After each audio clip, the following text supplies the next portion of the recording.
প্রতি বছর সরস্বতী পুজো করা নিয়ে এমন একটা গন্ডগোল হয়, যে বিষয়টা কোর্ট পর্যন্ত পৌঁছে প্রতি বছর। কি এমন সমস্যা হয়?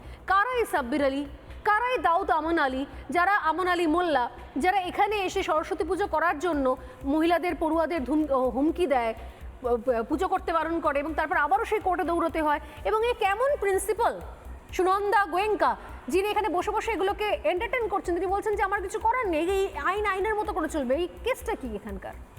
আমি একটাই কথা বলবো যে গত বছর 5ই ফেব্রুয়ারি মহামান্য হাইকোর্ট যে রায় দেয় তাতে যে পুজো হয়েছিল তার ব্যাপারে একটা কনক্লুডিং রিমার্কস করে এবং তারপরে বলে যে কলেজে কোনো বহিরাগত ঢুকবে না এবং যদি কলেজগুলোকে তার একটা রুল ফ্রেম করার কথা বলেছে ইত্যাদি প্রভৃতি। তার কিছুদিন পরে আমরা দেখলাম যে অন্য একটি মামলা রায় প্রসঙ্গে মহামান্য হাইকোর্ট বলে যে স্টুডেন্টস ইউনিয়নের ঘরে তালা লাগিয়ে দিতে হবে, কোনো ছাত্র সংসদের অস্তিত্ব নেই, কারণ সরকার হলফনামা দিয়ে বলছে না আছে। এই রকম পরিস্থিতিতে কি করে দিনের পর দিন, মাসের পর মাস বহিরাগতরা কলেজে দাপাদাপি করে প্রতিদিন? এবং দেখুন, এই যে যারা দুর্বৃত্ত, তারা রিক্যালসিডেন্ট আর more powerful than that of gentleman. তারা খুব 2-4 জন এরকম পেয়ে যায় যারা ভর্তি হয়েছে কিন্তু পড়াশোনা করতে আসেনি, তাদের দিয়ে এবার এই অসভ্যতাটা প্রমোট করায়, এমন একটা পরিস্থিতি তৈরি করে যাতে শিক্ষার বাতাবরণ, আমি আপনাকে উদাহরণটা এই জন্যই বলছি যে গত বছর 9 লক্ষ আসনের মধ্যে 4.5 লক্ষ ভর্তি হয়েছিল, এবছর সেটা 2,70,000-এ নেমেছে, কারণ পঠন পাঠনের পরিবেশটা একদম শেষ।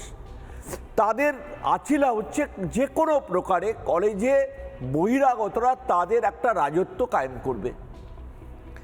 ইভেন্ট নেই, তাহলে একটা ইভেন্ট কোথায়? সরস্বতী পুজো, যেটা গত বছর হয়েছিল কোর্টকে ইন্টারফেয়ার করতে হয়েছে। এবারও আমরা দেখলাম যে বহিরাগতরা কে বা কারা মদত দেয় আমি জানি না যে আজকে 3:20 নাগাদ কলেজের গেটে কোনো অধ্যক্ষের সঙ্গে বহিরাগতর মিটিং প্রকাশ্যে হয় কি করে? এটা হয় এই জন্য কারণ তারা এটাকে মদত দেয়, বলে এটা হয়েছে। মদত দেয়, আমি তো দেখলাম যে আমাদের প্রতিনিধি সেখানে গিয়ে একটা সিকোয়েন্স করেছেন যে কলেজ না সেটা পার্টি অফিস দেখে বোঝা মুশকিল। আমি সেই ভিজুয়ালটা দেখাতে বলবো, আমাদের প্রতিনিধি গিয়ে সেটা খুব সুন্দর করে তার সিকোয়েন্স রেডি করেছে যে সামনে এত ফ্ল্যাগ রয়েছে তৃণমূল কংগ্রেসে, দুম করে দেখলে বোঝা মুশকিল এটা তৃণমূল কংগ্রেসের পার্টি অফিস নাকি কলেজ।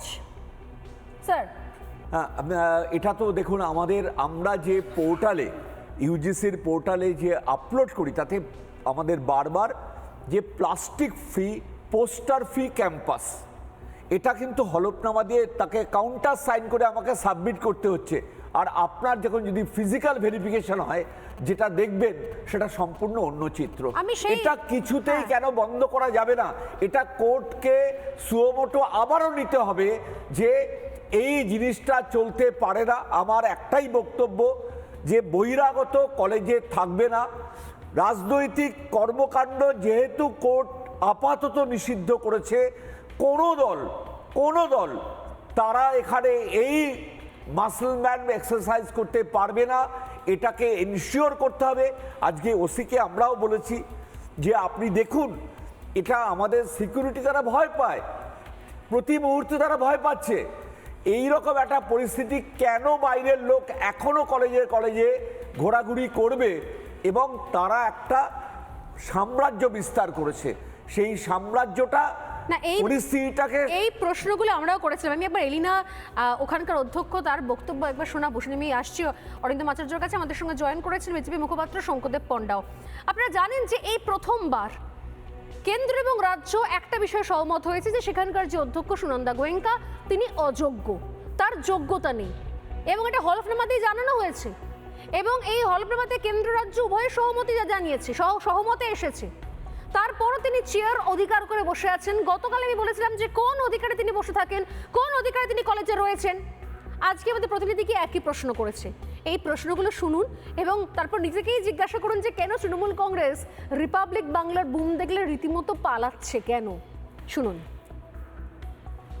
একটা স্টুডেন্ট দাঁড়িয়ে দুটো নাম বলে দিল, সেটা সত্যি কথা, that is not the fact. Anwar Shah road completely minority dominated college, তাই দু একটা নাম বাজেভাবে একটা রিলিজিয়ান আইডেন্টিটি, আজকে রিলিজিয়ান আইডেন্টিটি হচ্ছে, কালকে অন্য আইডেন্টিটি হবে, that is we do condemn. একটা মেয়ে দাঁড়িয়ে বলে দিল যে ও আমাকে থ্রেট দিয়েছে, প্লিজ আপনারা যান, যে মিডিয়ার সামনে বলছে আমি এই থ্রেট পেয়েছি, সে পুলিশের কাছে যাচ্ছে না কেন?